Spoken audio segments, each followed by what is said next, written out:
নমস্কার, টুকটুকি রান্নাঘরে আপনাদের সবাইকে স্বাগত।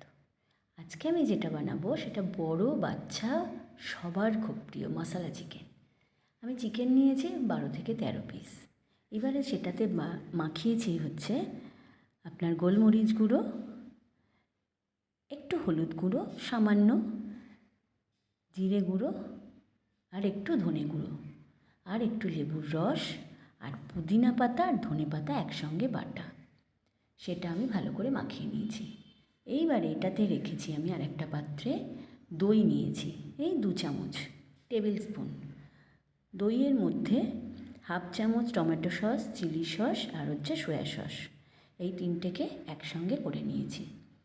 তারপরে তো দেখালাম আলু নিয়েছি আধখানা করে। দেখুন 2 চামচ তেল দিয়েছি, 3 চামচ, 4 চামচ, 4 চামচ তেলেই হয়ে যাবে এটা। আর নিয়েছি টমেটোকে কুচি করে নিয়েছি, পেঁয়াজ কুচি আর ক্যাপসিকাম কুচি। এবার এই 4 চামচ তেলে আমি কি করব না মাংসগুলোকে একটু ভেজে নেব। মাংসটাতে একটুখানি একদম 1 মিনিটের মতন ম্যারিনেট করে রেখে দিয়েছিলাম। সেটাকে ভালো করে ভেজে নিচ্ছি। দেখুন ভালো করে রং ধরে গেছে, সাদা সাদাই থাকবে, কিন্তু এমন হলুদ দেবেন না যাতে হলুদ হয়ে যায়। এবারে সাদা সাদাই রঙটা ধরে গেছে, দেখুন পিছন দিকে একটার পর একটা আমি এবার উল্টে দেবো। উল্টে দিয়ে প্রত্যেকটা মাংসকে আমি এরমভাবে উল্টে নেব, যাতে মাংসর গুণগত মানটাও থাকবে আর রান্নার গুণগত মানটাও কোনো রকম নষ্ট হবে না। পুরো মাংসটাই দেখুন ভাজা হয়ে গেছে, একেবারে ভাজা হয়ে যেতে দেখুন একদম অন্যরকম কালার চলে এসছে। আমি এগুলোকে যথারীতি তুলে রাখবো, একটু চাপা দেবো তারপরে তুলে নেব। বেশিক্ষণ চাপা দেবো না, এই আপনার 1 মিনিটও নয়। চাপা দিয়ে নাড়িয়ে তারপরে আমি তুলে নেব। দেখুন যে তেলটা দিয়েছিলাম তার থেকে একটু বেশি তেল হয়ে গেল, তার কারণ চিকেন থেকে তেলটা বেরিয়েছে। এবার এটাকে ভালো নিয়ে নেব, তুলে নেব। তুলে নিয়ে এবারে ওইটার মধ্যেই কী করবো, একটা একটা করে আমি তুলে নিচ্ছি। দেখুন ভাঙেওনি কিন্তু একটা মাংস। ওই তেলের মধ্যেই আমি দেব গোটা জিরে গুঁড়ো।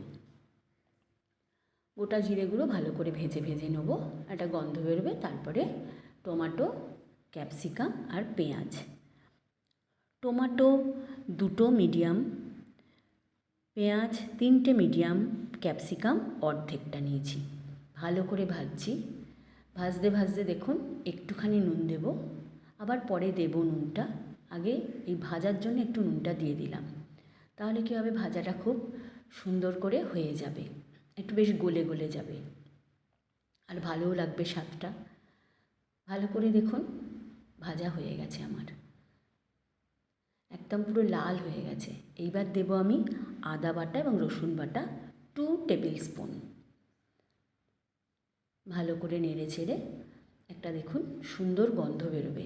আর ওই যে মাংসে যে আপনি পুদিনা পাতা ধনে পাতাটা বাটা দিয়েছেন না, যখন মাংসটা দেবেন ভাজার সময় দেখুন সুন্দর গন্ধ বেরোচ্ছে। এবার আমি দইয়ের সঙ্গে যেটা মিশিয়েছি সেটা আমি দিয়ে দেবো। এর মধ্যেই কাশ্মীরি রেড চিলি পাউডার আছে 1 টেবিল চামচ, জিরে গুঁড়ো, ধনে গুঁড়ো, গরম মশলা গুঁড়ো। কারণ গরম মশলাটা আমি গুঁড়ো দিতেই স্বাচ্ছন্দ্য বোধ করি। একটু চিনি দিয়ে দিলাম স্বাদ মতো, আপনারা কেউ দিতে পারেন নাও দিতে পারেন। এবারে ভালো করে নাড়তে চাড়তে নেড়ে চেড়ে নিয়ে নাড়তে চাড়তে দেখুন একটা লাল রঙের একটা রং ধরবে, এবার ছেড়ে আসবে ভাজাটা, তখন আমি মাংসটা দিয়ে দিলাম।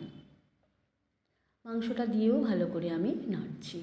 নাড়তে নাড়তে নাড়তে নাড়তে এর থেকেও একটা দেখবেন গন্ধ বেরোবে, সুন্দর গন্ধ বেরোবে। গন্ধটা বেরোনোর পরে আলুটা দিয়ে দেবো, সেটাকে দিয়েও আবার নাড়তে হবে। এটা সবটাই হবে আপনার মিডিয়াম ফ্লেমে, লো ফ্লেমও করবেন না বা জোরেও আঁচটা দেবেন না যাতে পুড়ে যায়।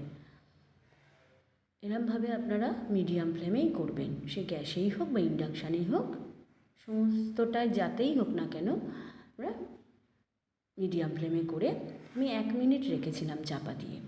আবার একটু নেড়ে নিচ্ছি, কারণ না নাড়লে তো বোঝা যাবে না।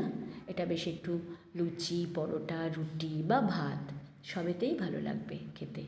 এবার আমি ওই যে বাটিতে দইটা গুলেছিলাম সেটার ধোয়া জল দিয়ে দিলাম। একটু জল দিলে তাহলে বেশ থকথকে ভাব হবে আর দেখুন আমি খুন্তিটা যে দেখালাম একটুও তেল নেই ওতে। আবার আমি চাপা দিয়ে দিলাম। এটা আমি রাখবো 1 থেকে 1.5 মিনিট। পরে আমি খুলে নিলাম ভালো করে। এবারে দেখুন একদম হয়ে এসেছে। এইবার আমি আরেকটু নুন লাগতো, সেটা আমি দিয়ে দিলাম। আর 2টো লাল লঙ্কা আমি ফাটিয়ে দিলাম আর 2টো দিলাম গোটা। তার কারণ আমি তো আগে কোনো ঝাল দিইনি, সেই কারণে বাচ্চারা খেলে ওই 2টোতেই যথেষ্ট। আর বড়রা খেলে গোটাটা চিপে নেবে তারা। এবারে দেখুন হয়ে গেছে। ভালো করে নাড়তে নাড়তে দেখুন হয়ে এসছে, একদম হয়ে এসেছে যথারীতি। ওপর থেকে দেখুন লাল রঙের রেড চিলি পাউডার দেওয়ার জন্য ওপরে একটু লাল রঙ ভেসে উঠেছে, কিন্তু কোনো তেল নেই। আমি এবারে ধনেপাতা কুচি ওপর থেকে দিয়ে দিলাম। এবার যারা দেখুন ঝোল খাবেন তারা ঝোল রাখবেন, আর যারা মাখা মাখা খাবেন তারা একদম এই ঝোলটাকে একদম মরিয়ে নেবেন কড়াতেই। এবার দেখুন মাংসটা একদম হয়ে গেছে, ভেঙেও যাচ্ছে।